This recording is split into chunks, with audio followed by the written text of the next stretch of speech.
ভর দুপুরে গ্রীষ্মের তপ্ত বাতাস বইছে। শহরের ব্যস্ততম রাস্তার এক অটোতে বসে আছেন এক নারী। তার চোখে মুখে রাজ্যের অস্থিরতা, কপালে হালকা ঘামের রেখা। অথচ তিনি শহরের কজন স্বনামধন্য পুলিশ অফিসারের মধ্যে একজন, আইপিএস অফিসার রিয়া ভার্মা। পাশে বসে আছেন তার বৃদ্ধা মা কিরণ দেবী। মায়ের চোখে মুখে বহুদিনের একটা স্বপ্ন পূরণের আকাঙ্ক্ষা। আজ রিয়া তার মায়ের সেই বহু পুরনো স্বপ্ন পূরণের জন্য তাকে শহরের সেরা রেস্টুরেন্টে নিয়ে যাচ্ছেন। তাদের সঙ্গে একই অটোতে বসে আছেন একজন সাব ইন্সপেক্টর, নাম রাহুল সিং। এই সাধারণ অটোযাত্রা যে তাদের জীবনের এক অপ্রত্যাশিত মোড় নিয়ে আসবে তা তখনও তাদের জানা ছিল না। গল্পের পুনর্গঠন। অটোটি কিছুটা পথ পেরোনোর পর রাহুল সিং অটোচালককে থামতে বললেন এবং নেমে যেতে লাগলেন। তখনই অটোচালক বললেন, স্যার, আপনার ভাড়াটা দিন, আপনি ভাড়া না দিয়েই চলে যাচ্ছেন। এই কথা শুনে রাহুল সিং রাগে অটোচালকের দিকে তাকিয়ে বললেন, কি বললি? এতটুকু দূরত্বেরও টাকা নিবি আমার কাছ থেকে? তোর কি এতটুকু বুদ্ধি নেই যে আমি একজন পুলিশ আর তুই আমার কাছে টাকা চাইছিস? এই কথা বলে রাহুল রাগের মাথায় অটোচালককে সজোরে একটি থাপ্পড় মারলেন। এই দৃশ্য দেখে রিয়া ভার্মা অবাক হয়ে গেলেন। তিনি সঙ্গে সঙ্গে মাঝখানে এসে বললেন, স্যার, আপনি একজন পুলিশ অফিসার হতে পারেন, কিন্তু এই ভাই প্রতিদিন কঠোর পরিশ্রম করে নিজের পরিবারের পেট চালায়। এটাই তার কাজ এবং এই রোজগারেই তার ঘরে উনুন জ্বলে। আপনি যদি ভাড়া না দেন তাহলে সে তার সন্তানদের কি খাওয়াবে? ও তো শুধু তার প্রাপ্যটাই চেয়েছে, আর আপনাকে অবশ্যই তার ভাড়া দিতে হবে। রিয়ার কথা শুনে রাহুল সিং আরও রেগে গেলেন। তিনি তীক্ষ্ণ স্বরে বললেন, তুই আমাকে শেখাবি কি করতে হবে? তোকে মাঝখানে কথা বলতে কে বলল? বেশি বাকোয়াস করবি না, তাহলে তোকে জেলের মধ্যে ঢুকিয়ে দেব। আমি পুলিশ, আমি চাইলে এখনই তোকে গ্রেপ্তার করতে পারি। বেশি চালাকি করিস না, বুঝেছিস? রাহুল সিংয়ের এই ধারণা ছিল না যে তিনি যার সঙ্গে এই ধরনের ব্যবহার করছেন তিনি আসলে একজন আইপিএস অফিসার। রিয়া শান্তভাবে বললেন, স্যার, আপনি পুলিশ অফিসার হলে কি গরিব মানুষকে লুটবেন? তাদের প্রাপ্য টাকা আটকে রাখবেন? আপনি যা করছেন তা কেবল ভুল নয়, আইনেরও পরিপন্থী। রিয়ার এই কথা শুনে রাহুল সিং মেজাজ হারালেন এবং রাগের মাথায় রিয়াকে একটি থাপ্পড় মারলেন। তুই আমাকে আইন শেখাবি? তোর কি মনে হয় তুই আমার থেকে বেশি আইন জানিস? বেশি রাগিয়ে দিলে তোকে আর তোর মা দুজনকেই জেলে ঢুকিয়ে দেব। অটোচালক এইসব দেখে ভয়ে চুপ হয়েছিলেন। তবে রিয়া নিজে রাগ নিয়ন্ত্রণে রাখলেন। তিনি ইচ্ছাকৃতভাবে নিজের পরিচয় গোপন রাখছিলেন, কারণ তিনি দেখতে চেয়েছিলেন সাব ইন্সপেক্টর রাহুল সিং কতটা নিচে নামতে পারেন। কিছুক্ষণ পর অটোটি তাদের রেস্টুরেন্টে পৌঁছে দিল। রিয়া তার মা কিরণ দেবীকে ভিতরে নিয়ে গিয়ে খাবার খাওয়ালেন। বাইরে থেকে তিনি শান্ত দেখালেও মনে মনে তিনি ঠিক করে নিলেন যে এই সাব ইন্সপেক্টর রাহুল সিংকে একটা শিক্ষা দিতেই হবে। যারা আইনকে তামাশা বানায় সেই সব অফিসারদের থানায় থাকার কোনো অধিকার নেই। রেস্টুরেন্ট থেকে ফেরার পর আইপিএস রিয়া ভার্মা ভাবলেন, কেন তিনি সরাসরি পুলিশ স্টেশন D6-এ গিয়ে সেখানকার পরিবেশটা দেখেন না? কারণ রাহুল সিংয়ের মতো সাব ইন্সপেক্টররা যদি সেখানে কাজ করে তাহলে পুরো সিস্টেমটাই নষ্ট হয়ে যাবে। পরের দিন তিনি নিজের আসল পরিচয় গোপন করে একজন সাধারণ মেয়ের মতো একটি লাল সালোয়ার স্যুট পরে পুলিশ স্টেশন D6-এ গেলেন। থানায় প্রবেশ করতেই তিনি দেখলেন ইন্সপেক্টর রোহিত ভার্মা নিজের চেয়ারে বসে আছেন। রিয়া সোজা তার কাছে গিয়ে বললেন, স্যার, আমাকে একটি রিপোর্ট লেখাতে হবে।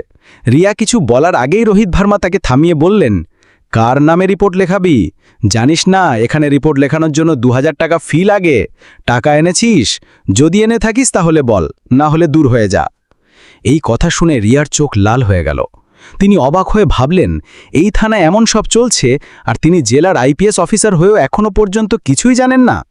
রিয়া কঠোর স্বরে বললেন, স্যার, আপনি আমাদের কাছে ঘুষ কেন চাইছেন? রিপোর্ট লেখানোর জন্য কোনো ফি লাগে না। আপনি যা করছেন তা সম্পূর্ণ ভুল এবং আইনেরও পরিপন্থী। রিয়ার এই কথা শুনে রোহিত ভার্মা মেজাজ হারালেন এবং রাগের মাথায় রিয়াকে একটি থাপ্পড় মারলেন। তুই আমাকে আইন শেখাবি? তোর কি মনে হয় তুই আমার থেকে বেশি আইন জানিস? বেশি লাগিয়ে দিলে তোকে আর তোর মা দুজনকেই জেলে ঢুকিয়ে দেব। বললেন, তুই তুই আমাকে ভয় দেখাচ্ছিস? তোকে দেখে তো মনে হয় তুই ভিখারি, নয়তো কোনো আবর্জনা কুড়ানি বা কোনো বাড়িতে ঝাড়ু মোছার কাজ করিস। এখানে কোনো রিপোর্ট লেখা হবে না। এবার বেরিয়ে যা, নইলে ধাক্কা মেরে বের করে দেব। রিয়া নিজেকে নিয়ন্ত্রণ করলেন। তিনি বুঝলেন প্রমাণ ছাড়া কিছুই হবে না। তিনি মনে মনে সিদ্ধান্ত নিলেন এদের শাস্তি দিতেই হবে। তবে তার আগে তাদের সব অপকর্মের প্রমাণ সংগ্রহ করতে হবে। থানা থেকে বেরিয়ে তিনি কিছুক্ষণ চিন্তা করলেন। তারপর নিজের মোবাইল বের করে রেকর্ডিং চালু করলেন। এরপর আবার থানায় প্রবেশ করলেন। রোহিত তাকে দেখামাত্রই চিৎকার করে বললেন, এই মেয়েটা আবার এসেছে। তোর কি কোনো বুদ্ধি নেই? চল, তোকে একটা শিক্ষা দিচ্ছি। মনে হচ্ছে তোকে জেলে ঢুকাতেই হবে। রিয়া ধীরে ধীরে কিন্তু পরিষ্কার স্বরে বললেন, স্যার, আমাকে রিপোর্ট লেখাতে হবে। আপনি রিপোর্ট নথিভুক্ত করুন। আপনারা যদি জনগণের সঙ্গে এমন ব্যবহার করেন তাহলে আমরা কোথায় বিচার পাব? রোহিত ভার্মা আবার সেই একই কথা বললেন, আমি বলেছি না, রিপোর্ট লেখাতে হলে 2000 টাকা দে। টাকা ছাড়া এখানে কিছুই হবে না। বারবার বিরক্ত করবি না, নইলে ধাক্কা মেরে বের করে দেব। রিয়া মনে মনে ভাবছিলেন, ঠিক এটাই দরকার ছিল।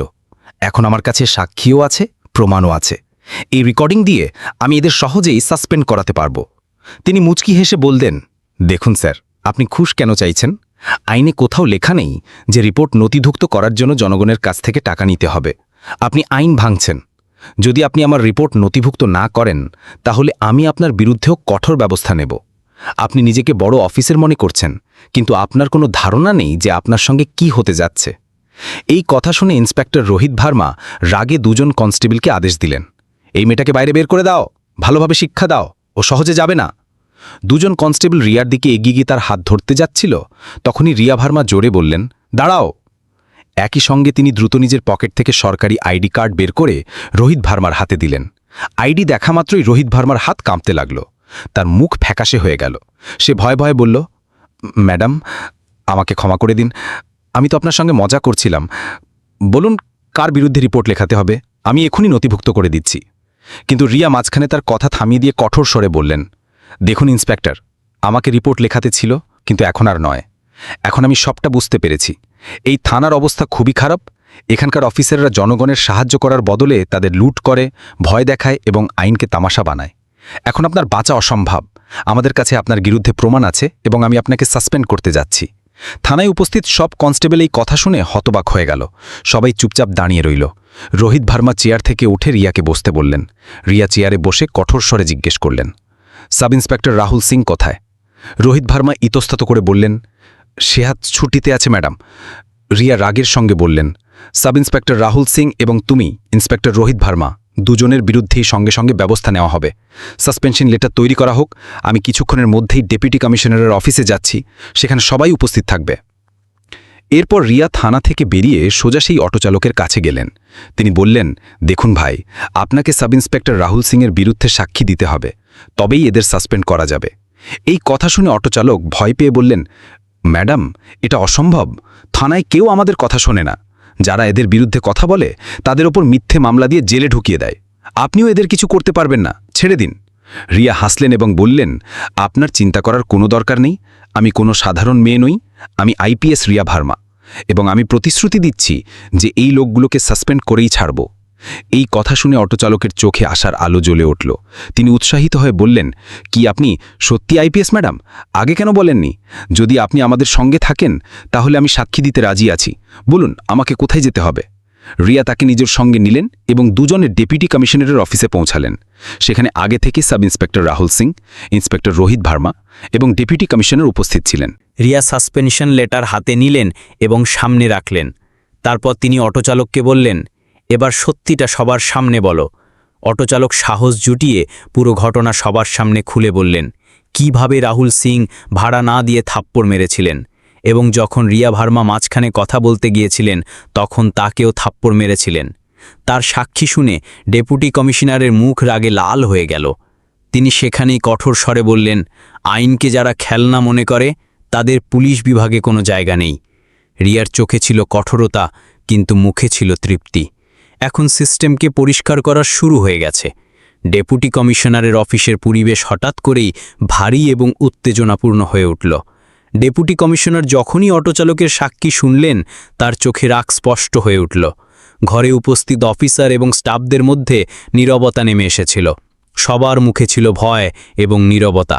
রিয়া ভার্মা, যিনি এতক্ষণ কঠোর কিন্তু সংযত ভঙ্গিতে দাঁড়িয়েছিলেন, ধীরে ধীরে চেয়ারে বসলেন এবং সরাসরি ডেপুটি কমিশনারের দিকে তাকালেন। অটোচালক নিজের বক্তব্য আবার বললেন, ম্যাডাম, সেদিন ইন্সপেক্টর রোহিত ভার্মা এবং সাব ইন্সপেক্টর রাহুল সিং আমার কাছ থেকে জোর করে টাকা চেয়েছিল। যখন আমি মানা করলাম তখন তারা আমাকে টেনে থানায় নিয়ে গিয়ে মিথ্যা অভিযোগ লাগানোর হুমকি দিয়েছিল। যদি সেদিন ম্যাডাম রিয়া ভার্মার সময় মতো না আসতেন তাহলে হয়তো আমি আজ জেলে থাকতাম। এই কথা শুনে সেখানে উপস্থিত সব অফিসার হতভম্ব হয়ে গেলেন। ডেপুটি কমিশনার রাগের মাথায় চেয়ার থেকে উঠে বললেন, এটা একটা গুরুতর অপরাধ। একজন ইন্সপেক্টর এবং সাব ইন্সপেক্টরের উচিত জনগণের রক্ষক হওয়া, অত্যাচারী নয়। এই ধরনের কাজ পুরো পুলিশ বিভাগের ভাবমূর্তি নষ্ট করে। ইন্সপেক্টর রোহিত ভার্মা কাঁপতে কাঁপতে বললেন, স্যার, এই সব মিথ্যা। এই মেয়েটা আর এই অটোচালক আমাদের ফাঁসানোর চেষ্টা করছে। আমি নির্দোষ। তখনই রাহুল সিংহ বললেন, স্যার, আমি তো ছুটিতে ছিলাম। এই মামলার সঙ্গে আমার কোনো সম্পর্ক নেই। আমাকে অকারণে ফাঁসানো হচ্ছে। রিয়া ভার্মা দুজনের দিকে তাকিয়ে বললেন, যদি তোমরা সত্যি নির্দোষ হতে, তাহলে যখন আমি আইডি দেখিয়েছিলাম তখন তোমাদের মুখের রং কেন উড়ে গিয়েছিল? আর রাহুল সিং, ছুটিতে থাকা সত্ত্বেও তোমার নাম অনেক অভিযোগের মধ্যে এসেছে। তোমার বিরুদ্ধে আগে থেকেই বিভাগীয় তদন্ত চলছে। এখন সাক্ষীও সামনে আছে, বাঁচা অসম্ভব। ডেপুটি কমিশনার আদেশ দিলেন, অবিলম্বে দুজন অফিসারকে লাইন হাজির করা হোক এবং তাদের অস্ত্র এবং অফিসিয়াল কাগজপত্র জমা নেওয়া হোক। বিভাগীয় তদন্ত কমিটি গঠন করা হবে। স্টেনো সঙ্গে সঙ্গে প্রাথমিক সাসপেনশন অর্ডার টাইপ করতে শুরু করলেন। অর্ডারে পরিষ্কার লেখা ছিল যে ইন্সপেক্টর রোহিত ভার্মা এবং সাব ইন্সপেক্টর রাহুল সিংকে তাৎক্ষণিক কার্যকারিতা দিয়ে বরখাস্ত করা হলো। যখন এই খবর মিডিয়ায় পৌঁছালো, টিভি চ্যানেলগুলোতে শিরোনাম চলতে লাগল, দুর্নীতিগ্রস্ত পুলিশ অফিসারদের ওপর কড়া ব্যবস্থা, আইপিএস রিয়া ভার্মার কঠোরতা, জনগণের কণ্ঠস্বর হলেন আইপিএস, ঘুষখোর পুলিশেরা বরখাস্ত। রিপোর্টাররা ডেপুটি কমিশনারের অফিসের বাইরে ভিড় করল। রিয়া ভার্মা মিডিয়াকে বললেন, এই পদক্ষেপ জনগণের বিশ্বাস ফিরিয়ে আনার জন্য। পুলিশের কর্তব্য হল সুরক্ষা দেওয়া, শোষণ করা নয়। আমরা নিশ্চিত করব যে দোষীদের কঠোর শাস্তি হয়। অটোচালক ভয়ে ভয়ে বললেন, ম্যাডাম, এখন আমার ভয় হচ্ছে যে এরা দুজন প্রতিশোধ নেবে। রিয়া ভার্মা সঙ্গে সঙ্গে আদেশ দিলেন যে সাক্ষীকে পুলিশ সুরক্ষা দেওয়া হোক। দুজন কনস্টেবলকে তার সুরক্ষায় লাগানো হলো। তিনি সাক্ষীকে আশ্বাস দিলেন, এখন তোমাকে কেউ স্পর্শ করতে পারবে না। আমি যতদিন আছি তুমি সুরক্ষিত। পরের কয়েক সপ্তাহের মধ্যে একটি বিশেষ তদন্ত কমিটি বসল। অসংখ্য সাক্ষীর বক্তব্য নেওয়া হলো। থানার পুরনো কেস, রেজিস্টার এবং ফাইলগুলো পরীক্ষা করা হলো। অনেক নাগরিক এগিয়ে এসে অভিযোগ করলেন যে তাদেরও এই দুজন অফিসার হেনস্থা করেছিলেন। তদন্ত রিপোর্টে পরিষ্কার লেখা হলো যে দুজন অফিসারের আচরণ কেবল অসাংবিধানিকই নয়, এটি পুলিশের মর্যাদাকেও ক্ষুণ্ণ করে। অভিযোগ প্রমাণিত হল। মামলাটি জেলা আদালত পর্যন্ত পৌঁছাল। কোর্টে সাক্ষী হাজির হলেন এবং মিডিয়াও উপস্থিত ছিল। বিচারক কঠোর স্বরে বললেন, পুলিশ জনগণের সুরক্ষার জন্য, তাদের ভয় দেখানোর জন্য নয়। এমন অফিসারদের চাকরিতে থাকার কোনো অধিকার নেই। সাক্ষীর সাক্ষী এবং তদন্ত রিপোর্ট দেখে আদালত আদেশ দিলেন যে দুজন অফিসারের সাসপেনশন বহাল থাকবে। তাদের বিরুদ্ধে ফৌজদারি মামলাও চলবে এবং তাদের বেতন, ভাতা এবং অন্য সব সেবা সুবিধা তাৎক্ষণিকভাবে বন্ধ করে দেওয়া হবে। অবশেষে দুজন অফিসারকে চাকরি থেকে বরখাস্ত করার প্রক্রিয়া শুরু হলো। এই খবর পুরো রাজ্যে ছড়িয়ে পড়ল। মানুষ স্বস্তির নিঃশ্বাস ফেলল। মিডিয়া রিয়া ভার্মাকে জনগণের প্রহরী এবং লৌহ মানবী বলতে শুরু করল। অটোচালক আবেগাপ্লুত হয়ে বললেন, ম্যাডাম, যদি আপনি না থাকতেন তাহলে আমরা গরিব মানুষরা কখনো বিচার পেতাম না। আপনি আমাদের সাহস দিয়েছেন। রিয়া ভার্মা হাসতে হাসতে বললেন, পুলিশের পোশাক জনগণের সেবা এবং সুরক্ষার জন্য, এবং যতদিন আমি এই পোশাকে আছি, বিচার সবসময় জনগণের পক্ষে থাকবে। এইভাবে আইনি প্রক্রিয়া, সাক্ষীর সুরক্ষা, মিডিয়ার ভূমিকা এবং আদালতের রায়ের পর ইন্সপেক্টর রোহিত ভার্মা এবং সাব ইন্সপেক্টর রাহুল সিংয়ের কর্মজীবন শেষ হয়ে গেল। গল্পটা শেষ হলো, কিন্তু এটি একটি উদাহরণ হয়ে রইল যে আইনের ওপরে কেউ নয়, সে পুলিশ অফিসার হলেও না।